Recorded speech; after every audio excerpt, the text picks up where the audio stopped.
Buenos días, doctor. Hola. Somos el primer equipo y vamos a explicar brevemente la historia de la anatomía patológica. Vamos a mencionar autores que fueron importantes, así como civilizaciones que fueron pioneras de la anatomía patológica. Y también vamos a hablar de cómo es que ha ido evolucionando desde sus inicios hasta la actualidad. Bueno, pues la anatomía patológica, como ya lo platicábamos ayer, es una rama de la medicina que se va a encargar de estudiar la fisiopatología, por llamarlo de alguna manera, de las enfermedades específicas, pero también de tejidos y órganos. Bueno, los contenidos, como les comentaba, vamos a hablar de los inicios, de los egipcios, de autores importantes como Hipócrates, Galeno, Batista, Averichat, y pues vamos a explicar sobre la interpretación de estructuras a nivel macroscópico y microscópico.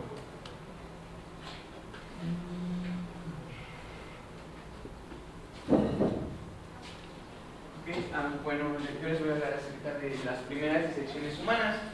¿Qué conllevan las disecciones humanas? En todo el trayecto de la historia, las disecciones humanas han sido un pilar fundamental en el aprendizaje de la anatomía, como así nosotros lo sabemos. Pero antes no era así, ya que en la antigua Grecia se aprendía de este modo. Fue entonces que Herófilo de Calcedonia y el siguiente, por favor, y Erasístrato fueron los principales médicos encargados de las disecciones de los cuerpos. ¿Cómo fue esto? Las disecciones anatómicas explotaron o se dieron a conocer más con el origen de la escuela de disecciones anatómicas en Grecia. Fue así que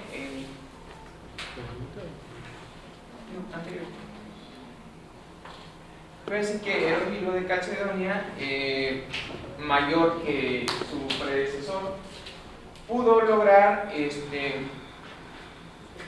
600 autopsias en toda su trayectoria. Esto con la finalidad de demostrar que la anatomía se podía aprender no solamente de la manera teórica, sino también de la manera práctica.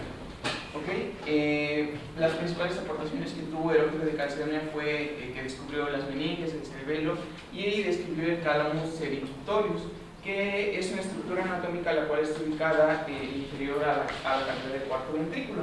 En esta se van a encontrar núcleos de nervios como que tienen acciones vitales para nuestro cuerpo, los cuales son la respiración, la difusión y el ritmo cardíaco. Entonces, ahí déjalo. Este cuate a mí me cae muy bien. No, de verdad, me cae muy bien. Por eso, lo vamos a ver como tema en patología. Nervios sensitivos y nervios motores. En neurología, en neuropatología, nosotros vamos a tener que diferenciar síndromes de neurona motora superior y o síndromes de neurona motora sensitiva inferior. Para poder hacer diagnósticos diferenciales de un cuadro muy común que van a ver ustedes, que es la miastenia gravis. Si es neurona motora superior o si es neurona inferior. Motora es superior, inferior es sensitiva. ¿Vamos bien? ¿Sí? Por eso me cae bien este. Ya lo veremos, ya lo veremos. Adelante. Y por el otro lado tenemos a Erasístrato, que el cual también fue un médico pionero de las disecciones humanas. Ay, perdón, la otra. Es que este cuate, por eso me cae bien. ¿Qué función tiene el cerebelo? Equilibrio y motricidad. Si hay una deficiencia en la marcha, ¿cómo se le llama a esa marcha? Paso del borracho. Atrasia. Marcha atáxica. Toda persona que tenga esta situación ¿Dónde tienen daño? Cerebro. Y ahora sí, tendremos que hacer la diferencia si es lesión de neurona motora o lesión de neurona sensitiva. Les digo que por este cuadro me cae. Y el siguiente fue Asistrato, el cual junto con Herófilo pues fueron los principales fundadores de las disecciones. ¿Por qué les comento esto? Porque cuando ellos murieron cayó completamente lo que fue el interés por el descubrir más allá de las simples de los simples cortes que antes eran permitidos, es decir, una forma en la cual se aprendía anatomía meramente era haciendo cortes o incisiones o excisiones para el aprendizaje. O sea, ese era el límite de las disecciones antes, y fue gracias a estos dos principales médicos que se llevó más allá de ese límite, es decir, ya existían como tal las disecciones anatómicas, abrir completamente el cuerpo, los órganos, pero antes de ellos y después de ellos fue que se permitió nada más las incisiones quirúrgicas y las excisiones. ¿Por qué? Porque llegó la Edad Media y ¿qué fue lo que ocasionó? El cristianismo. El cristianismo tenía como regla que estaba mal visto el que los médicos o cualquier otro estudiante de la ciencia tuviese la necesidad de utilizar el cuerpo de otra persona para fines que no fuesen religiosos. Entonces fue la Edad Media la que limitó también el aprendizaje de la anatomía. Más al anterior. Ok. Este me cae medio bien, pero era muy lógico. Piensa nada más lo que este tipo, con la pura observación, pudo deducir. Diferente a intuir. ¿De acuerdo? El médico deduce, no intuye. El corazón es una bomba que impele sangre. ¿Cómo pudo hacer esa deducción este tipo?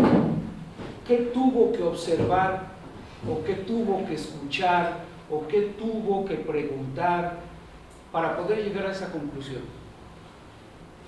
Ahorita parece muy fácil, pero aquí estamos hablando del año 500 a.C. Estamos hablando de hace 2500 años. ¿Cómo lo hizo? Ustedes ingresaron a la escuela de medicina porque tienen un alto pensamiento lógico-matemático, como lo tienen estos tipos. ¿Cómo dedujo que el corazón es una bomba? Efectivamente es una bomba, pero también es una glándula. ¿Cómo?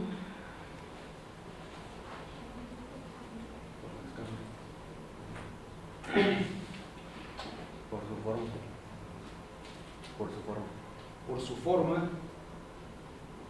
Iba para allá, porque para que pudiese desarrollarse en ese tiempo las disecciones, lo que hacían los dos médicos que le comenté anteriormente eran hacer vivisecciones. Vividisecciones, que era hacer una disección, pero en un organismo vivo. Entonces podían observar la fisiología de los órganos. Aunque le doliera al otro. ¿De acuerdo? Y se hacía en presos. En presos que estaban condenados a muerte, efectivamente. Y si hago una vividisección del corazón, ¿qué voy a ver? Que hay contracción, y si lo abro, que explota, va a impeler sangre. ¿De dónde viene la palabra sangre? ¿Hablan latino? No hablan latino. Está bueno. Griego, tampoco. Está bien. Espero que el español lo domine. Sangre viene del latín sanguis.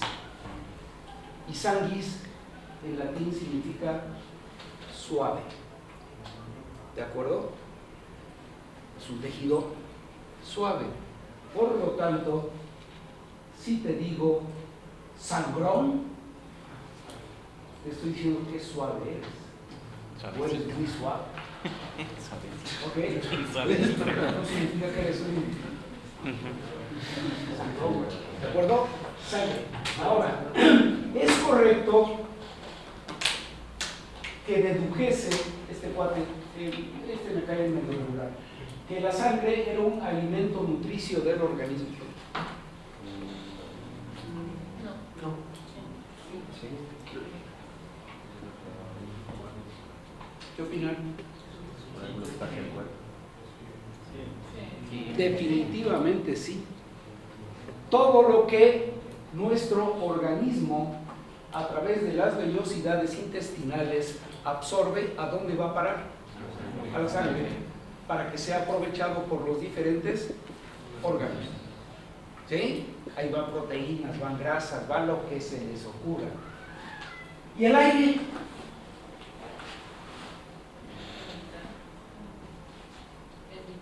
Es vital, es vital. Ahora está muy de moda el medir la oxigenación ambiental de manera digital. Estamos viendo qué capacidad tiene el organismo de concentrar el aire del medio ambiente. Esa concentración debe estar por arriba del 98%. Un aparatito que les ponen aquí. ¿Sí, verdad? No estamos midiendo la oxigenación interna, estamos midiendo la concentración del aire externo, ¿sí? Con el oxímetro. Entonces no eran tan estúpidos estos cuates, ¿verdad? Bastante buenos. Adelante. Como estaba limitado el aprendizaje por medio de las lecciones a través de la religión, entonces se comenzó a aprender de manera teórica meramente, con los escritos de los investigadores anteriores, como lo fue Aristóteles y otros más. ¿Qué pasó aquí? Que pues para no limitarse tanto, lo que tuvieron que hacer ellos fue, como les había comentado, el utilizar a los reos para poder aprender, es decir, de una manera ilegal. Entonces los reos que tenían una pena de muerte, pues ellos los tomaban para poder hacer las disecciones. No se quedaron meramente con la idea que tenían antes, que era nada más lo teórico y no lo práctico.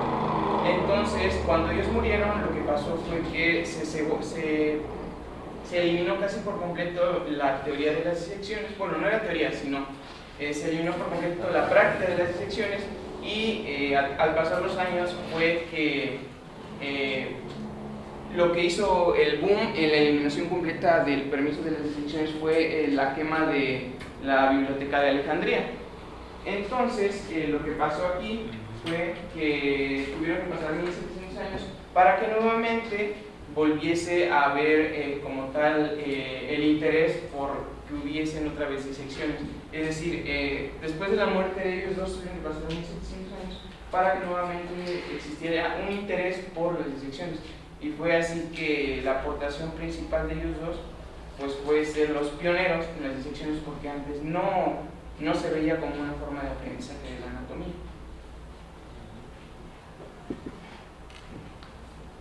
Y bueno, les iba a explicar lo que eran los términos de decisión e incisión, por si no los conocían.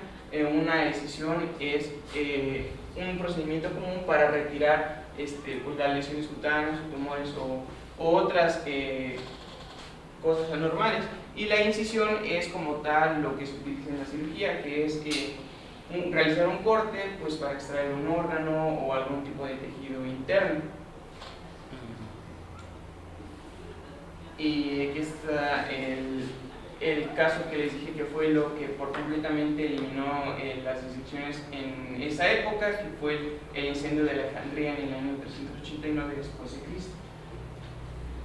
el incendio fue por protesta por las disecciones. Exacto. Algunos escritos lo comentan, por ejemplo, no como tal, pero en el contexto en el cual estamos hablando sobre las disecciones, comentaba que sí. Realmente no sé si hay que ser por eso. ¿Te refieres a la quema Ajá. de la biblioteca? Sí, porque a partir de ahí ya se detuvieron las disecciones. ¿Cómo se llamó esa grandísima mujer, extremadamente inteligente, muy poderosa mentalmente, que fue asesinada por su sabiduría en la misma época? Cleopatra. No. ¿Alguien? ¿No? Chéquenla. Hipatia. Sí, Hipatia. Esta mujer es de la misma época de la biblioteca de Alejandría. Es cuando va a iniciar la Edad Media. La Edad Media inicia aproximadamente en el año 425 después de Cristo con la caída del Imperio Romano. ¿Estamos bien? Más o menos en esa época, por desgracia, el pensamiento dogmático estaba dominando ya al pensamiento pragmático. ¿Cuál es el pensamiento dogmático que ninguno de ustedes debe tener? Bueno, los que sean religiosos es su bronca. Dogmático. Sin cuestionarse. Sin cuestionarse. Así es. ¿Por qué? Porque así es. Así es. En cambio, el pensamiento pragmático se cuestiona y se comprueba. En ese año, el pensamiento dogmático era el que estaba dominando sobre el pensamiento pragmático. ¿La biblioteca es pragmática o dogmática? Totalmente pragmática. Y esas situaciones, al igual que Hipatia, molestaban al pensamiento dogmático. ¿Continúa eso en este siglo XXI? Sí. Sí. Sí. Aquí lo tenemos en la política mexicana. Es un pensamiento dogmático el que está arrastrando actualmente a la sociedad. Eso debería ser eliminado. Pero bueno, no me vayan a linchar. Sí.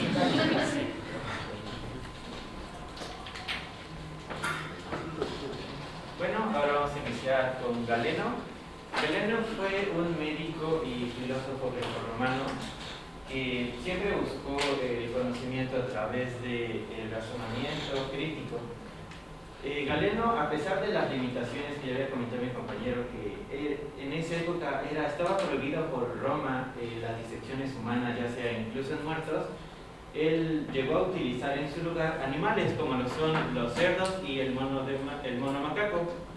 A pesar de que él ya conocía ciertas cuestiones anatómicas de estos animales, su incapacidad para pasar ese conocimiento o comprobar ese conocimiento en el cuerpo humano, él fue el primero en demostrar que la orina era producida por los riñones, por el contrario de lo que se creía que era producida por la vejiga. Además, él también logró demostrar, como repito, pese a esas limitaciones, que lo que corría a través de las venas era, venas arterias del sistema circulatorio, era la sangre y no la neuma, que en ese entonces se creía que la neuma era una sustancia que nos daba vida y pues que la sangre no tenía otro recorrido a través del cuerpo. ¿Qué significa pneuma? ¿O neumo? Aire. El aire era la situación vital. Sin aire, un organismo, ya ellos dedujeron, no podía, y por eso le pusieron neuma. Ok, adelante. Galeno fue el escritor más prodigioso de su época, escribiendo más de 600, no artículos, más de 600 volúmenes o tratados, pero principalmente de anatomía, entre otros. Y Galeno fue realmente importante, no solamente en su época, sino todos sus tratados, todos sus libros fueron una referencia referente al estudio del cuerpo humano durante más de 1300 años. él, a pesar de que murió en el año 216 después de Cristo, sus tratados, todo su conocimiento fue la referencia hasta los años 1500. Entonces, ese pensamiento dogmático, como podemos ver, retrasó mucho el avance científico en la época. Bien, la Edad Media fue un periodo que abarcó desde la caída del Imperio Romano en el siglo V hasta el inicio del Renacimiento en el siglo XIV. Este periodo se caracterizó no por un avance en los conocimientos, generalmente no se descubrieron cosas relevantes, sino los mayores cambios se llevaron a cabo a nivel, digamos, en el pensamiento sobre la apertura de los cuerpos post-mortem. Durante el inicio del Renacimiento ya estaba un poco más aceptado que los cuerpos se utilizaran para el estudio. Sin embargo, estos no eran realizados por anatomistas, sino por los llamados cirujanos barberos, mientras el anatomista se sentaba a leer la anatomía, mientras otra tercera persona iba señalando, pues ya sea con algún objeto, un palo, alguna varilla, la descripción que se estaban haciendo a través del libro. Bueno, estos cambios, además,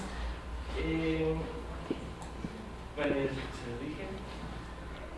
Los escritos que generalmente se ocupaban para el estudio de la anatomía, allá con los cuerpos abiertos post-mortem, eran los escritos de Galeno, que ya les había comentado que tuvieron una gran relevancia, incluso casi un milenio, más de un milenio después de su muerte, que eran los tratados conocidos como De Usu Partium sobre la utilidad de las partes del cuerpo, y otro también muy importante llamado de Anatomicis Administrationis, bueno, sobre los procedimientos anatómicos. Y bueno, como casi siempre ocurre a lo largo de la historia, estos conocimientos serían desafiados eventualmente por un viejo conocido que ya hemos escuchado bastante, como el señor Andrea Vesalius, que es reconocido ampliamente como el padre de la anatomía. Vesalius encontró grandes discrepancias entre sus propias observaciones y los textos galénicos. Entonces esto, digamos, lo motivó a hacer múltiples correcciones a sus diferentes tratados, entre los que incluyen más de 200 correcciones, y eso también inspiró a sacar sus propios tratados, sus propios convenios, con su colaborador Jean-Baptiste Calcar en los años 1546, y bueno, publicó entre ellos su obra más importante llamada la Obra Magna Humani Corporis Fabrica, que se traducía como sobre la tela del cuerpo humano en los años 1543. Como se pueden apreciar, hay una gran diferencia entre los años entre que vivió Galeno hasta que finalmente alguien se cuestionó o alguien se animó a romper este orden preestablecido. Desde los años 200 hasta los años 1543 hay aproximadamente unos 1300 años. Entonces, las obras del señor Galeno fueron realmente importantes, aunque no necesariamente hayan sido correctas, ¿no? Hasta ahí. ¿Qué opinan ustedes de la Edad Media? La Edad Media se divide en tres: la Baja Edad Media, la Edad Media y la Alta Edad Media. ¿Qué opinan de eso? Según sus estudios de preparatoria. Pues que fue un retraso para el avance en el conocimiento de la humanidad. ¿Una opinión? ¿Otra opinión?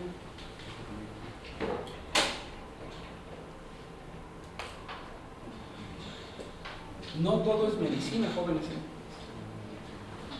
No todo es medicina.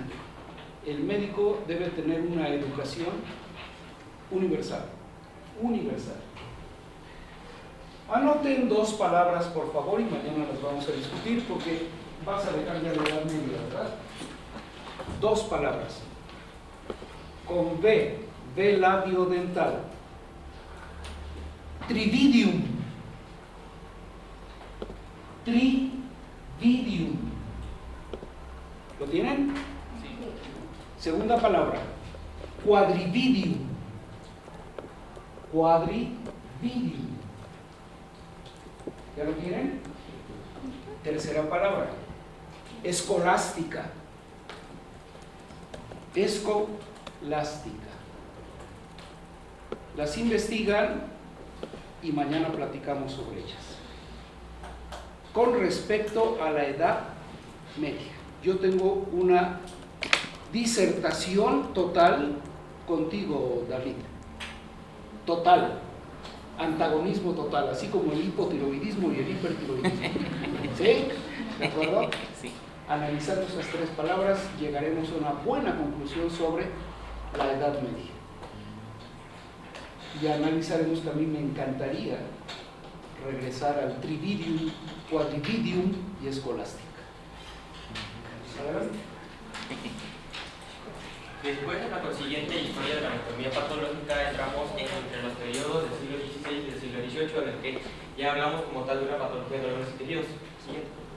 Y es que, pese a que ya teníamos estas disecciones anatómicas, estas se hacían con fines, por así decirlo, académicos. ¿Qué quiero decir con esto? Que no se enfatizaba la importancia de hacer las autopsias para realizar una historia clínica, y es en este momento en el que aparecen dos obras muy importantes en este periodo que les estoy mencionando, que es el Sepulcrutum de Théophile Bonnet y las monografías de Hernán Boerhaave. Sepulcrutum trata de, es un compendio de aproximadamente unas 3.000 autopsias, y las monografías de Hernán Boerhaave también es un tratado de autopsias en las cuales, pues ambas, si pudiéramos resumirlo, no es por desmeritarlas, pero si pudiéramos resumirlo en algo muy importante, es eso, que enfatizaron la importancia de la historia clínica al realizar autopsias. Y es que, pese a que ya se tenían estas disecciones, realmente todas estas disecciones eran con fines descriptivos. ¿Qué quiere decir esto? Que no se tenía o no había avances en lo que es la patogénesis, en entender las enfermedades. Y es que, la siguiente, por favor. En esto podemos hacer, me gustaría hacer dos observaciones. La primera es que el movimiento para diseccionar cadáveres en aquel momento pues estaba en un pleno auge y apogeo. ¿Esto por qué? Porque en civilizaciones antiguas como los griegos o algunas culturas de Asia tenían prohibido tocar los cadáveres, y por ejemplo algunos decían que si una persona tocaba un cadáver no podía entrar a sus templos sagrados en un mes, porque según ellos tenía que limpiarse. Y la segunda es que, como les había mencionado, a pesar del número creciente de disecciones realizadas, la información que se obtenía de esta actividad era meramente descriptiva y no hablaba nada de la patogénesis de las enfermedades. Muy bien. Qué gran genio, siglo XV, 1490, hizo descripciones anatómicas a lápiz. Leonardo da Vinci. Meramente descriptivo. Meramente descriptivo. ¿De acuerdo? Ustedes en el arte, principalmente el arte pictórico, al que le guste el arte pictórico, a mí me encanta, podrán encontrar diferentes patologías que están descritas por el pintor, que no quiso él describir la patología, sino así era el tipo al que estaban pintando. Vamos bien, sin saber.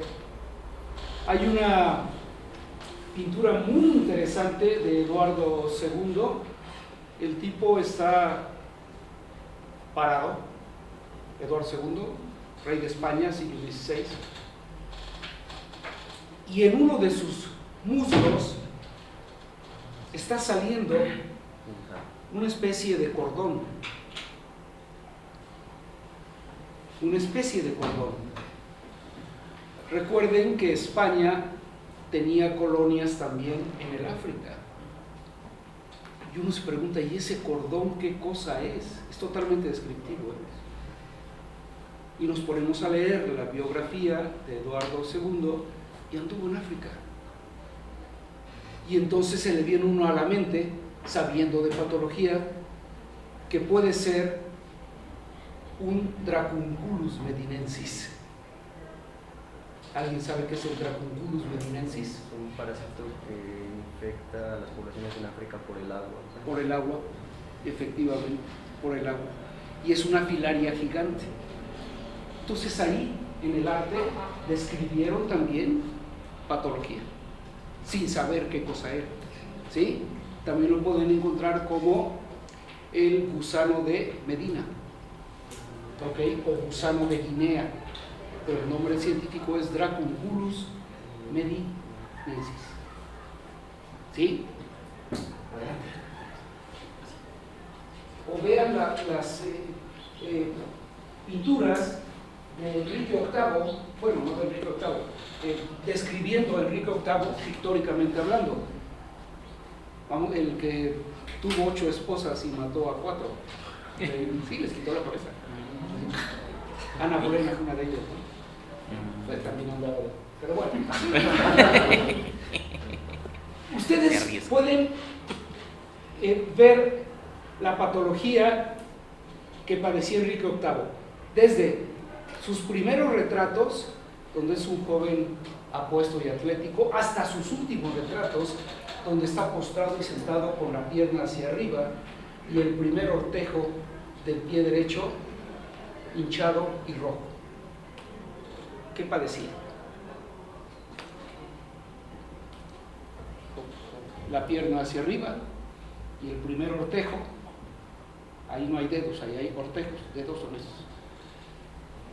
Edematizado y eritematoso, rojo, con cara así de... ¿Qué patología tenía? Gota. Esto es acumulación de cristales de ácido úrico interarticular. ¿De acuerdo? Eso es descripción. Bueno, entonces ya con esto en mente, lo importante de los que les acabo de mencionar es que no había una correlación entre los síntomas clínicos con los hallazgos encontrados en la autopsia. Y lo que les había mencionado, o sea, tenía poca información en términos de patogénesis. Entonces es este punto de la historia de la patología que aparece uno de los principales personajes, el más importante, sino la anatomía patológica, es el proclamado padre de la anatomía patológica, que es Giovanni Battista Morgagni. Giovanni Battista Morgagni fue el primero que apuntó a relacionar los síntomas clínicos observados en pacientes que habían sido tratados por él con las autopsias realizadas en los mismos que él pues, hacía. Y a manera de resumen, Morgagni durante toda su vida pues, hizo el libro de anatomía y todo eso, pero el más importante que hizo, que lo realizó en 1761, fue el libro sobre sí las causas de las enfermedades por la investigación anatómica, el cual es un compendio de unas 500 cartas a manera de volúmenes, en los cuales Morgagni establecía o describía las enfermedades en orden de pies, de cabeza, de tórax, de abdomen y así. Y básicamente lo que Morgagni decía en este libro, que fue con el cual lo proclamaron como el padre de la anatomía patológica, era que realizaba las autopsias en los pacientes y lo importante es que ya no era meramente descriptiva, sino que relacionaba lo que el paciente había sufrido en vida con lo que él encontraba en los hallazgos en la disección. ¿Cómo lo hizo?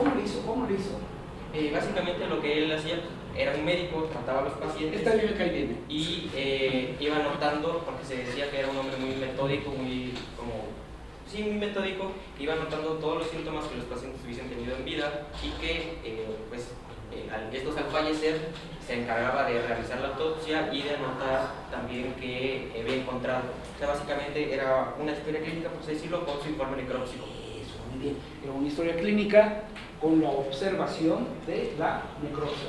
A mí no me gusta el término autopsia, ya lo veremos eso más ampliamente. Necropsia, autopsia, etc. Decía este cuate, me cae bien, medio gay, ¿no? Por el pelo largo, pero bueno. Pero me cae bien. Me cae bien. Esta persona tenía estos hábitos y hacía esto y le pasaba esto. Y entonces abría a la persona y comparaba la autopsia o necropsia de una persona normal con la persona anormal. ¿Vamos bien? Y comparaba los órganos. Y ya decía, esta persona murió por daño hepático o murió por daño pulmonar, dado que este pulmón, que es normal, es completamente diferente a este. Esto ya está normal. No le dio nombre a las enfermedades, pero sí definió que había un problema en algún órgano u órganos de ese cuerpo. ¿Ya lo agarraron? Era extremadamente observador y sí, como tú bien dices, metódico. Adelante.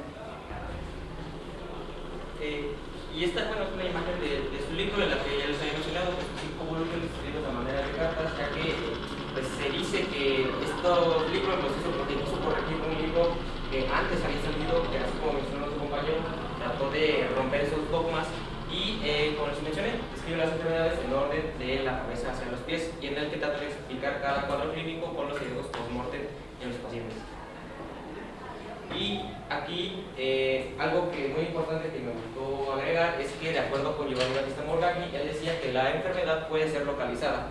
Esta va a residir en un órgano, el cual va a tener una estructura normal y si la estructura es anormal, su función también lo va a hacer. Y esa función anormal va a ser la causa de la aparición de los hallazgos de los malestares y hallazgos encontrados en la necropsia de los pacientes. ¿Qué hizo entonces Batista? Lo que dijimos hace rato, ¿qué hizo? Comparar. Y nosotros todavía en medicina, en esta medicina científica que estudiamos, comparamos. Todavía. Y pues aquí surge una pregunta que muchas personas hicieron, lo cual es ¿qué logró Morgagni con esta obra? Evidentemente pues establecer los fundamentos de la anatomía patológica, por el cual es que se le conoce como el padre de la anatomía patológica. Pero también a él se le atribuye el fin de la patología humoral, aquella teoría que nos decía que las enfermedades eran el resultado de la alteración en los humores, en la bilis, en la flema, en la bilis negra, en la bilis amarilla, ¿y esto por qué? Porque Morgagni, en lugar de basarse únicamente en especulaciones, pues él lo que hizo fue directamente ir y como lo mencionaba el doctor, pues es fundamentar toda su investigación en la observación directa de los cadáveres y cómo, pues como ya lo mencioné, cómo correlacionar los síntomas con los síntomas que ellos hubiesen tenido en vida con los hallazgos en la necropsia de los pacientes. Todavía la gente pregunta, utiliza uno de los humores para decir, por eso te enfermaste. La bilis colérica. Hiciste un enojo, te enfermaste de la vesícula. Hiciste un enojo, te dio diabetes. Todavía ese pensamiento mágico existe. Muchos de mis enfermos, pues ya les hago el diagnóstico, lo que les gusten, se instaura el tratamiento bajo una buena prescripción y me preguntan, oiga doctor, ¿podré seguir tomando mi jugo de nopal con espinacas? ¿Se siente usted bien con eso? Sí, tómelo. ¿Podré seguir con mis chiqueadores de cebolla y papa? ¿Se siente usted bien con eso? Sí, póngaselo. ¿Podré seguir tomando mi agua tibia con limón y un poco de bicarbonato por la mañana? ¿Se siente usted bien con eso? Sí, tómelo. Pero tome el tratamiento que le estoy dando. Es muy difícil quitar todavía el pensamiento mágico. Este cuate Batista quitó el pensamiento o trató de quitar el pensamiento mágico, pero todavía existe. Ahí después les platicaré. Después, en la consiguiente historia, aparece María Francisco Javier Michat, que es conocido como el padre de la histología, y que pues, vamos a mencionar cuáles fueron sus aportes a la anatomía patológica. Él fue un cirujano y anatomista francés. Él básicamente introdujo el concepto de los tejidos, ya que comparaba pues, la anatomía con la química. ¿Y qué quiero decir con esto? Él, pues sabemos que los elementos forman moléculas, y es lo que él dijo, que así como los elementos forman moléculas, los tejidos forman órganos. Y esto a través de distintos métodos como la ebullición, como reacciones ácido-base, logró identificar 21 tipos de tejidos, entre los que destaca, por ejemplo, el nervioso, el muscular, el fibrocartilaginoso y demás. ¿Por qué se le llama a la histología, histología. Es que ya la palabra, por ejemplo, en medicina escuchamos la palabra tejido y pensamos en la piel, en el tejido nervioso, en el tejido sanguíneo. Pero ¿por qué se le llama tejido y por qué se le llama histología?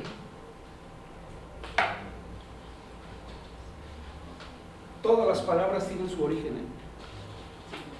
¿No? ¿A quién le gusta la carne roja?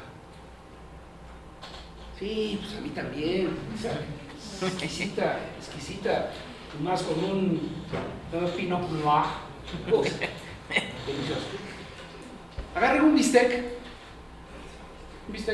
¿de acuerdo? Y póngalo a contraluz así. No un bistec grueso, un bistec delgado. ¿Qué van a ver? Fibras. Y esas fibras están entrelazadas. Histo significa hilo. Tejido significa el entrelazar diferentes hilos. Por eso le pusieron así. Tejido. Hilos entrelazados. ¿Sí lo agarraron? ¿Sí? Es más, hay alguna carne, por ejemplo la rachera, que hasta se le puede hacer así. Estoy separando los hilos. ¿Sí? Muy bien. Adelante. Entonces, honestamente, de acuerdo con Javier Bichat, él decía que un tejido puede verse afectado sin que se produzcan trastornos en los demás. Básicamente, lo que él hizo con sus investigaciones es que refinó con precisión los diagnósticos al especificar el tejido enfermo. Por ejemplo, hoy en día, en aquel momento se tenía en mente el concepto de carditis, y gracias a todo el trabajo de Javier Bichat, ahora podemos dividir esa carditis en una pericarditis, en una miocarditis y en una endocarditis, teniendo en cuenta que estos son tres tejidos diferentes que componen al corazón. ¿Se dan cuenta de lo que estamos pasando? Desde la época de los griegos, de un estadio macroscópico, después a un estadio visceral o orgánico, y ahora estamos ya en un estadio de tejidos diferentes. ¿Vamos bien? No hemos llegado al punto vital del tejido, que es ¿qué? La célula. No hemos llegado, ¿eh? ¿Vamos? Ahí le paramos.